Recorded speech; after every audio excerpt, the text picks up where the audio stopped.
City of God, handa ka na ba? Manonood po tayo ng isang maikling video. Panoorin po natin ito. An hour ago, a bomb blew up the Kremlin.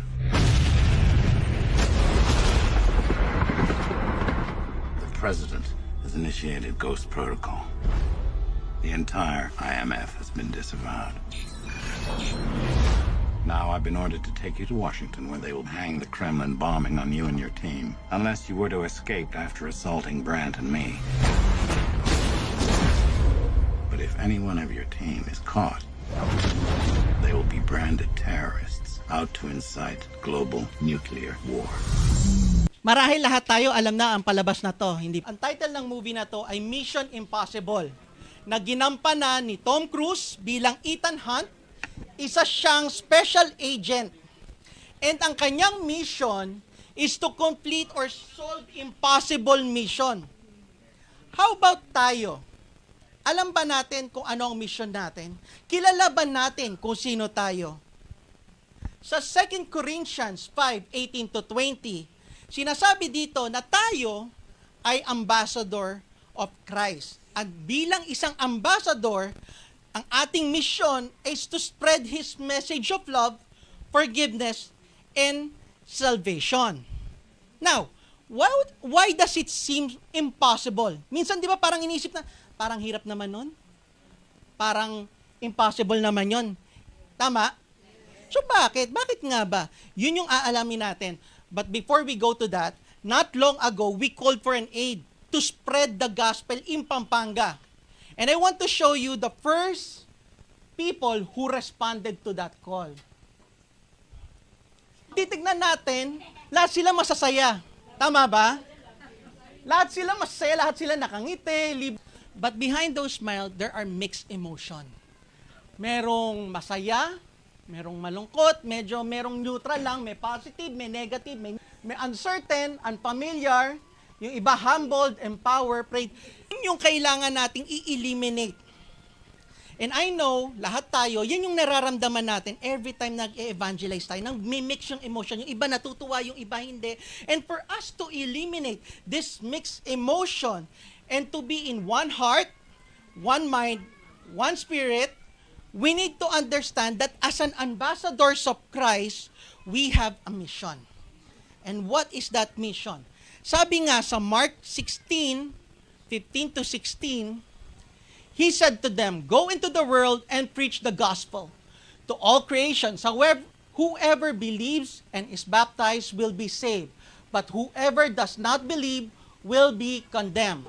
Hinighlight natin ang go, and it's very clear, pag may go, it means it's a command. Right? Command. So, ang command is to preach the gospel. Yan yung mission natin.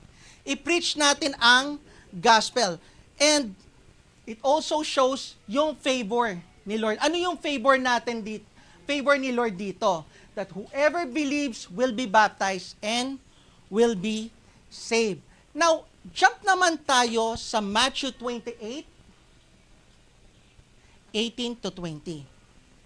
Then Jesus came to them and said, "All authorities in heaven and on earth has been given to me.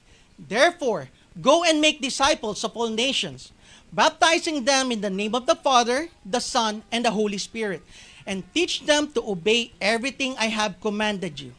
And surely I am with you always to the very end of age." Makikita ulit natin ang go, so it's a command. And the mission is to make disciples of all nations. We do not settle for a convert, right? We help them grow, know Christ, be Christ-like, make a disciple of all nations. And the blessing here, I am with you always. Bakit ko tinawag na blessing? Because, sino ba ang nagbigay ng promise na to? The one who has all the authorities over heaven and earth. Hindi ba't malaking privilege yun? Hindi ba't malaking blessing yon? Nagbigay sa iyo ng promise, nasasamahan ka niya always, is the one that has the authority over heaven and earth. Amen po ba? Now, bakit? Bakit pa rin nagiging mahirap sa atin na mag-share ng gospel? the Great Commandment is not just a burden. It is a blessing. It is not just an order, but an invitation into a life of purpose, power, joy, and eternal impact. Blessing of obedience. Why the Great Commission changes everything? Ayan, question mark yan. Bakit nga ba? Well, sabi nga ni Ate Jackie, hindi ko alam kung paano lalapit sa mga tao at kung ano ang sasabihin. Pero habang naglalakad kami papunta sa mga tao, unti-unting inalis ng Lord ang kaba at hiya at pinalitan niya ang gratefulness at lakas ng loob. Kaya nagawa kong lumapit talaga sa mga di ko kilala at pinag-praise sila. So why the Great Commission changes everything? Because you experience God power and presence. Kung babalikan nga natin ang Matthew 28:18 to 20, sinimulan at tinapos ni Jesus ang Great Commission with two massive promise. Sa verse 18, sinabi niya, His authority. And on the verse 20, His presence. Kasama natin Diyos. Kapag binabahagi mo salita ng Diyos, you are not acting at your own strength. You are being backed by heaven's authority. At kasama mo ang presensya ng hari ng mga hari. Diyos mismo ang kasama natin. Amen po ba? At yun mismo ang naranasan ni Ate Jackie. Kung bakit siya nagkaroon ng lakas ng loob para lapitan ang mga hindi niya kilala at ipinanalangin sila. And to tell you, brothers and sisters, especially kapag pag-uusapan natin ng testimony. Ano ba sa Tagalog testimony? Patotoo. Pasinungaling ba yon? Patotoo, di ba? So, ibig sabihin, totoo siya. Correct? So, blessing to kay Lord. Itong mga testimony natin, right? But do you know, every time you share your testimony, yung patotoo nyo, ay harap-harapan yung sinasabi kay Satan na wala siyang authority sa buhay nyo. Alam nyo po ba yun? Amen po ba? Amen. Totoo yun. Walang karapatan si Satan, wala siyang authority over you every time you declare your testimony o yung inyong patotoo. Bakit? Ano ba tawag natin sa testimony bago natin to tinawag na patotoo? Ano tawag natin dito before? Hindi ba challenges? Hindi ba difficulties? Hindi ba trials? Hindi ba ito yung mga problema natin na gusto na nating sukuan before? Pero sabi nga ng Diyos, di ba, no weapon forged against me shall prosper. So every challenges na binabato sa ni Satan, yan ay kanyang weapon para hilahin ka pababa. Alisin ka sa presensya ng Diyos. Amen po ba? Pero si God, si Jesus, minomold niya ito, chine-change niya ito para maging testimony sa buhay, bilang patotoo sa buhay mo, for you to become victorious. Amen po ba? That's why every time you share your testimony, sinasampal natin ang harapan si Satanas na isa ka ng talunan at wala kang authority sa amin, sa akin. Amen po ba? Sabi nga sa Acts 1 verse 8, you will receive power when the Holy Spirit comes upon you and you will be my witness. Yung testimony natin is a declaration na tayo't mismo na witness natin ang changes na ginawa sa buhay natin ng Panginoon. Amen po ba? Sabi nga sa kanta, di ba, I feel unqualified for what you're calling me to do. Lahat tayo nararamdaman yan. Amen po ba? But Lord, with your strength, I've got no excuse. Because broken people are exactly who you use. Now, ikaw na nakaupo dyan ngayon, na nakikinig, ano excuse ang meron tayo? Anong pumipigil sa atin? Sharing our faith is one of our giants. Totoo, amen, di ba? Because of fear, yung doubt natin, yung past natin na pinaalala sa atin ni Satanas, hindi ba? But we have a God who is on our side. Who will give us strength, who will give us faith like Daniel, who will give us hope like Moses, and a heart like David. We can face our giant without any fear and share the gospel with confidence. Now, why the Great Commission changes everything? Because you step into God's eternal purpose. Sabi nga sa verse 19, make disciples of all nations. Ang evangelism ay hindi isang church activity. Hindi ba? It is God's mission from the beginning of time, from Genesis to Revelation. God's heart is to redeem the lost souls. Ang ma-restore ang original na design sa atin ng Panginoon, kagaya ng isang ama na nais bumalik ang kanyang anak sa piling niya. Amen. Sabi nga sa Ephesians 1:9-10, making known to us the mystery of His will according to His purpose, which set forth in Christ as a plan for the fullness of time, to until all things in Christ, things in heaven and things on earth, in Him. Ayan. When you share the gospel, you are literally joining the eternal plan of God. You are aligning your life with the things that matters most. Sabi nga ng isang psychological studies na pag-aaral, ang isang individual ay kayang mag-influence ng roughly up to 80,000 people in their lifetime. Now, the question is, how many na na-influence mo to be Christ-like? Ilan na na-influensyahan mo to a Christ-like life? Ang nag-guide mo sa Panginoon na ma-restore siya sa original niyang design. Ilan na? Or masyado tayo, mas busy tayo at mas focus tayo sa Netflixing life. Remember, brothers and sisters, you are not just influencing life. You're impacting eternity.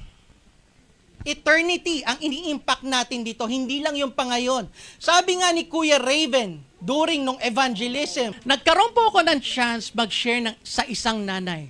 Sinimulan ko ang aming conversation sa pangungumusta at natuwa ako na naging bukas sa kanyang puso na ibahagi ang kanyang buhay.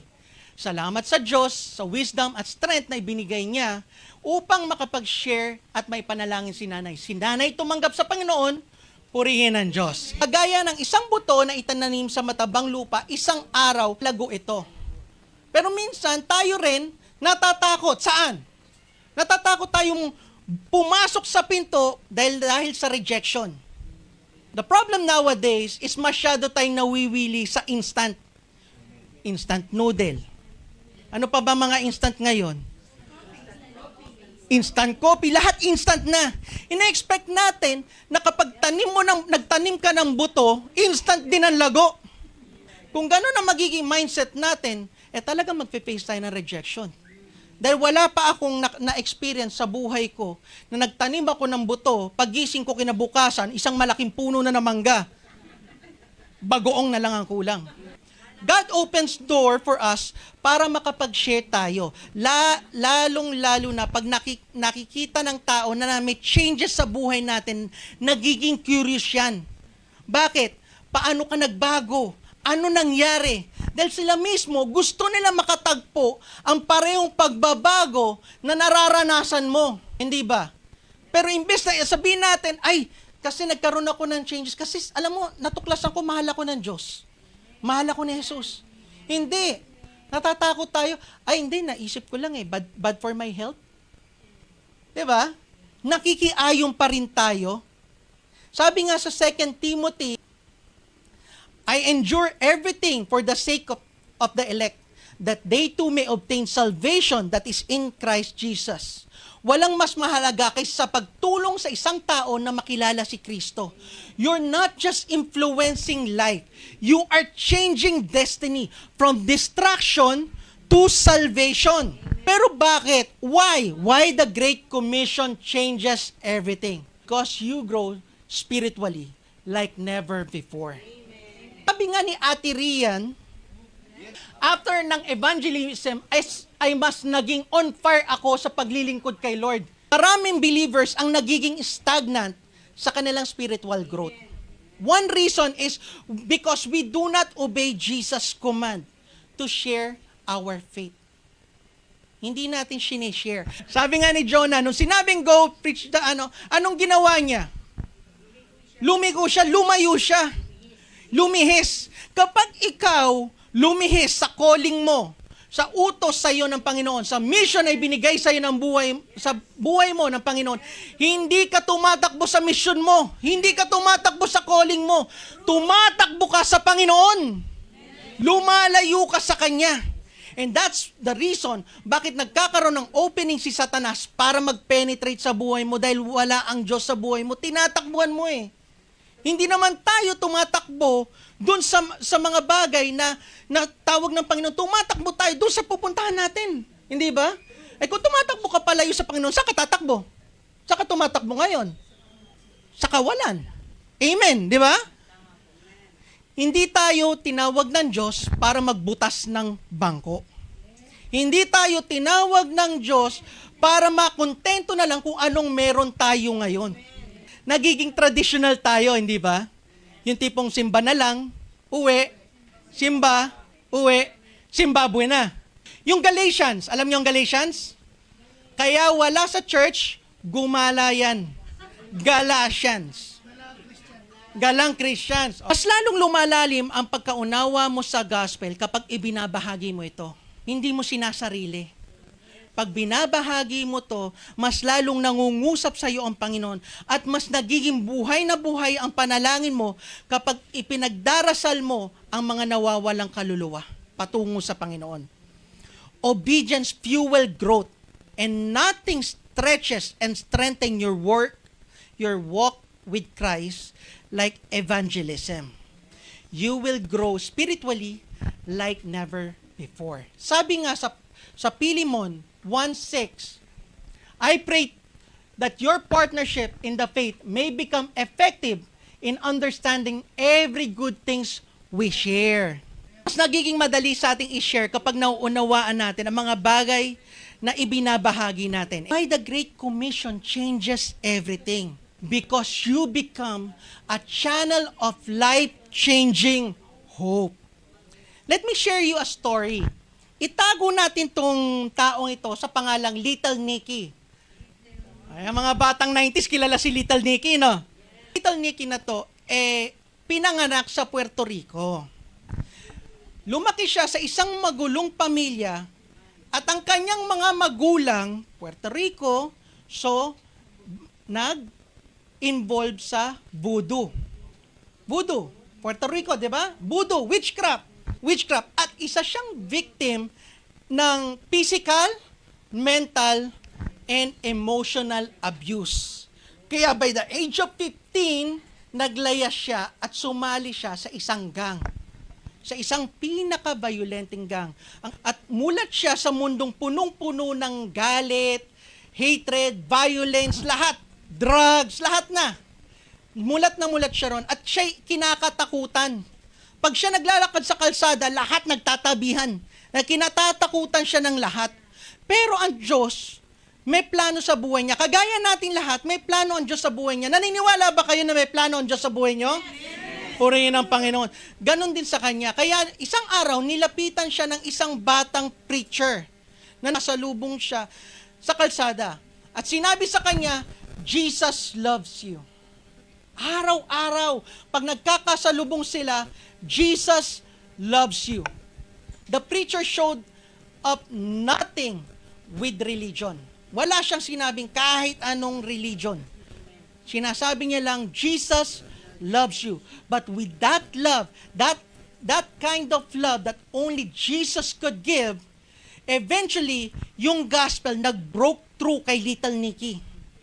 Yung hatred sa puso niya, nag-meltdown, lumambot ang kanyang puso, and he gave his life to Jesus Christ, purihin ang Panginoon. At that moment, changes everything. Iniwan ni Little Nicky yung kanyang gang, he reconciled with his family, he began a new life, hindi lang para sa sarili niya, bagkus para rin sa countless people na kanyang binabahagian, kaya siya ay naging isang evangelist, preaching around the world through his ministry. Thousands of lives has been transformed, family has been restored, and gang members redeemed. Legacies has been rewritten. Sabi nga ni Little Nicky, if Jesus can change me, He can change everyone. And yes, totoong tao po ang sinasabi ko sa inyo. Siya po si Nikki Cruz. Little Nikki is a living proof that gospel can bring hope, healing, and life. We offer rescue, not just religion. Obedience to share the gospel can impact generation. Kaya nga, we live in a broken world. Yun ang katotohanan doon. This world is already broken. Do you agree?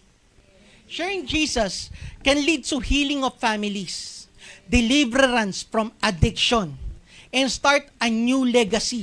He is starting a new life in you. He is starting a new legacy sa buhay mo. And when you obey, God uses you to bring dead to life. Yung mga patay na nating damdamin, yung patay nating relasyon sa ating pamilya, yung patay nating pagmamahalan sa bahay, binubuhay ulit ng Panginoon para sa kanyang kapurihan. Amen po ba?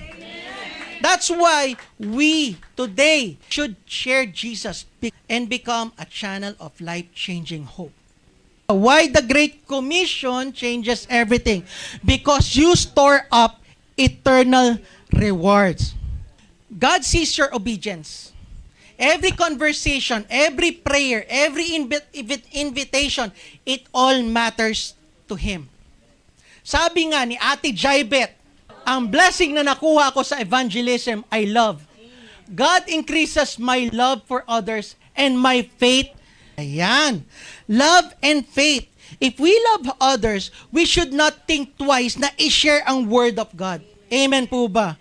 Because gusto nating ma-experience nila ang same transformation na ating naranasan at ating nararanasan sa araw-araw ng ating buhay. Amen po ba? Amen. The question is, meron po ba ang changes sa buhay natin? Amen. Amen. So kung may changes sa buhay natin, what is stopping you to share that changes sa iba? Again, we are not offering religion. We are offering rescue. Amen po ba? Ano to? Anong tawag dito? Tombstone. Ayon. Pero parang may kulang. May kulang. Anong kulang? Marker o epitaph. Yun yung nasusulat dito, yung pangalan mo, kung kailan kayo pinanganak, kailan ka namatay. Yung pinaka-last part, yun yung pinakamaganda. Yung pinaka-last part, ang nakasulat sa last part, kung paano ka naalala ng mga mahal mo sa buhay. Paano ka naalala ng mga taong nasa paligid mo. Kaya di ba madalas nakikita natin, Jerome Estropia, born, died in loving memory of. And this is something I want you to all think of. Ano nga ba ang gusto kong maalala ako ng Panginoon, ng tao? Ano nga ba? Hindi ba? Gusto ba natin maalala Jerome Estropia, Zimbabwe. Zimbabwe. Sambales. Ganun ba natin gustong maalala? Sabi nga sa promise sa Daniel 12:3, those who lead many to righteousness will shine like a star forever. Heaven is watching and heaven rewards those who invest in souls. Every effort brings someone to Christ. Echoes in eternity. Sa kabilang buhay, ano man ang gawin mo dito sa lupa, nag-e-echo sa kabilang buhay. Gusto ba natin mag-echo Zimbabwe? Why the Great Commission changes everything? Because you strengthen and multiply the church. Sabi nga ng masyadong kilala tong taon to Sabi nga ng kilalang artista na si Ate Karen, merong i-raise up ang Lord na anak niya at kasama niyang paghaharian ng Sakura Street. Mataba ang lupa, kailangang tamnan ng seed. Kaya't bilang katuwang, bless ako dahil isa ako sa nagtanim sa matabang lupa. Ganun po ba nararamdaman natin? Nadadagdagan ng pamilya natin, hindi po ba? Nga sa Acts 2:47, the Lord added in their numbers daily those who were being saved. Ang church ay hindi isang club. Kaya po yung mga na akala nasa clubhouse tayo, hindi po to club. It is meant to be a movement. Sharing gospel ignites that movement and transformation. Tayo mismo bilang part ng church. At habang na dadagdagan ng pamilya natin, mas lumalapit tayo sa ating vision. Make every place the city of God. Ayan. Hindi to. Hindi will. Bakit? Bakit hindi to? Hindi will. Bakit make? Because the vision is your destination. Yan yung mismong destination nyo. Hindi yan yung ruta ng pupuntahan mo. Hindi yan mismo ang destination natin na gusto natin gawing city of God, yung lahat ng lugar. Amen po ba?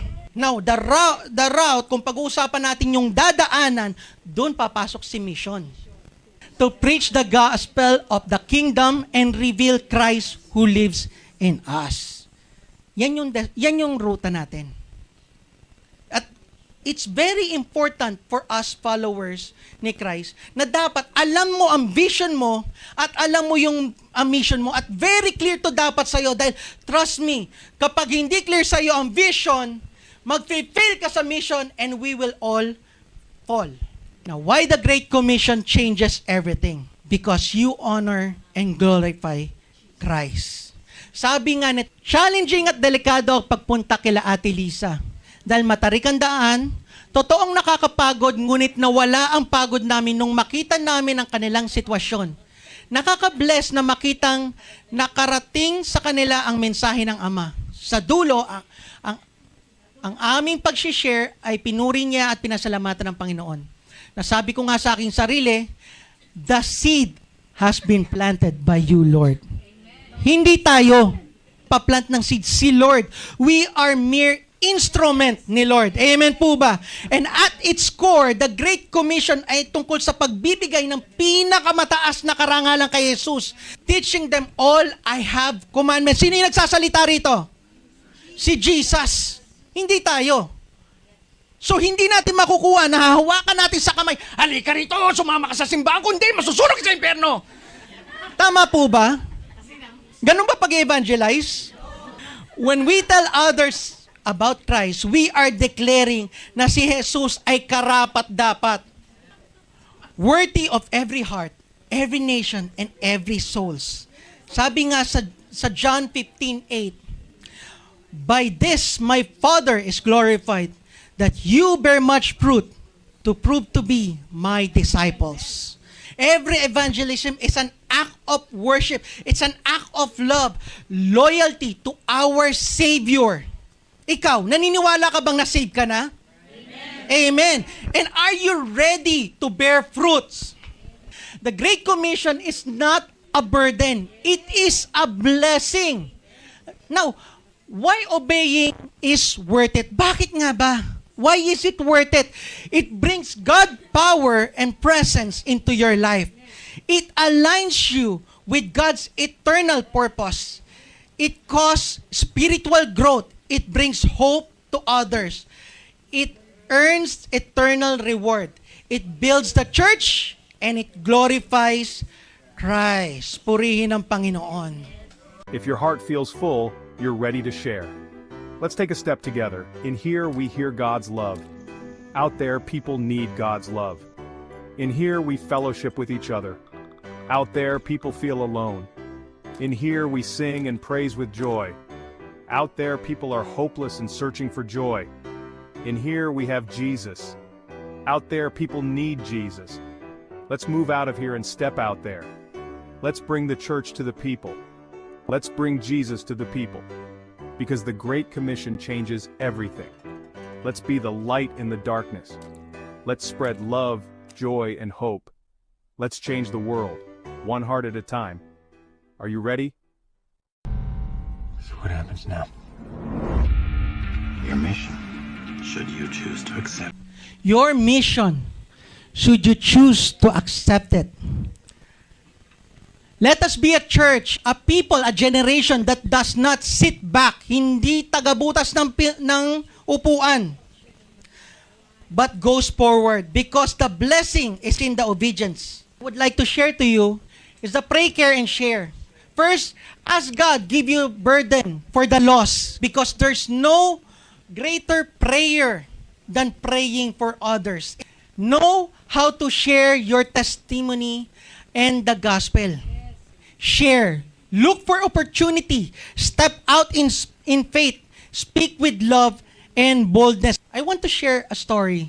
During 15th century, merong isang island sa South Pacific, particularly sa Solomon Island, merong part doon na hindi pa nare-receive si Jesus. Hindi kilala si Jesus. And there's this British missionary na pumunta doon na ang tanging dala isang kanyang Bible, ang kanyang pusong punong-puno ng pagmamahal upang ibahagi ang salita ng Diyos. Gumuhit sila ng linya sa buhangin. Subukan mong tumawid dyan, papatayin ka namin. Ang ginawa ng missionary, humakbang para ibahagi salita ng Diyos. Paghakbang niya, sapul siya sa puso ng spear. Talagang sinibat siyang ganun, patay. Umabot yung story ngayon sa England. Ngayon sabi ng pastor, namatay ang isa sa ating mga kapatid. Narinig yun ng bunso. Nag-volunteer. Ako po gusto kong palitan si kuya. Okay. Pinag-pray nila. Humayo yung bata. Pumunta sa island. At muli gumuhit ulit yung chip. Tumawid ka dyan, papatayin ka namin. Sa makatuwid, parehong storya, namatay yung bunsong anak. Yung pangalawang anak, hindi nagpatinag. Pumunta din doon sa lugar para ibahagi ang salita ng Diyos. Pero katulad ng kanyang mga kapatid, siya rin ay pinatay. Siya rin ang pinatay. Ngayon, tong pastor, alam niya na 3 lang ang anak ng babae. Kaya pinuntahan niya sa bahay para i-comfort. Nakita nga niya yung babae, umiiyak. Umiiyak yung nanay. Humahagulgul ng iyak. Kaya nilapitan niya, kino-comfort niya, sabi niya, I could only imagine how painful it is for you. Alam niyo kung ano sagot ng nanay? Pastor, hindi po ako umiiyak dahil nawalan ako ng 3 anak. Umiiyak po ko dahil wala na akong anak na pwede ko pang ipadala para magbahagi ng salita ng Diyos. At yung nanay na yon ay may deeper understanding sa salitang obedience to the Great Commission. That the Great Commission may cost everything, but it brings eternal blessing. Yung kanyang anak at siya, hindi sila namatay sa wala. Because years after, maraming missionary ang pumunta sa same place na yon. At yung mga tao na dati sibak at tabak ang hawak, ngayon napalitan ng scripture na andala. Salita na ng Diyos ang namumutawi sa kanilang mga labi. Their obedience changes everything. Ngayon, ganun din sa buhay natin. Ang Great Commission, hindi laging nasa comfort zone. It may cost your comfort zone. In fact, maaari nga minsan mawala pa ang buhay mo dahil sa bagay na to. But we are not looking at temporal things. Amen po ba? We are looking at heaven's reward to us to restore God's original design to all of us. Sabi nga sa kanta, if more of you means less of me, take everything. Yes, all of you is all I need. Take everything. Take everything, Lord. Sabi nga ni Kuya Jerome, if they could not go to the church will go to them. Sa mga oras na to, huwag niyong tignan ang inyong mga katabi. Huwag niyong tignan ang nasa likuran niyo, nasa harapan niyo. Pikit niyo lang mata niyo. Katagpuin niyo ang Panginoon. Tanungin niyo, saliksikin niyo ang inyong mga sarili. Sa mga oras na to, kung ikay kinatatagpo ng Panginoon, kung handa ka na isurrender sa Panginoon lahat ng iyong desires, lahat ng iyong dreams, lahat ng iyong plano sa buhay, iniimbitahan kitang tumayo sa oras na to. Huwag mo intindi ng iyong katabi, huwag mo intindi ng nasa likuran mo, nasa harapan mo, o kung may kasama kang tatayo. Kung sa oras na to, tinatawag ka ng Diyos. Sinasabihan ka na, anak, sumunod ka sa akin. Tayo po'y tumayo.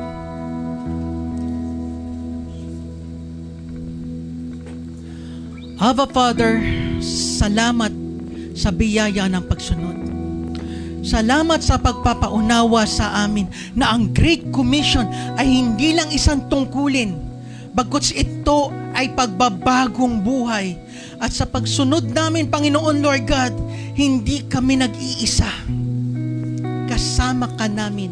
At kumikilos ang iyong kapangyarihan sa aming buhay, Lord God, upang kami maging daluyan ng iyong pagpapala. Inaalay mo kami sa iyong layunin na ibalik ang bawat anak sa iyong kaharian. Father, give us burden for the lost souls. Gamitin mo po kami para magdala ng pag-asa, magpagaling ng mga buhay at magtayo ng iyong simbahan. Kami sumusuko, kami sumusunod, kami lalakad para sa iyo. Your kingdom come, your will be done. Ang buhay namin at ang buong henerasyong ito. Mga kapatid, kung ang mga oras na to kinakatagpo ka ng Panginoon at nais mo na sumunod sa utos ng Diyos, samahan niyo ko sa pagdi-declare, sa declaration na ito. Today, we will speak with boldness. Ayan, sabahin niyo ako. We will Speak with boldness. We will love with compassion. We will go with faith. We We will will be unashamed of the gospel. We will be faithful workers. We will be spiritual warriors. and we will We will live for your glory. in Jesus' name.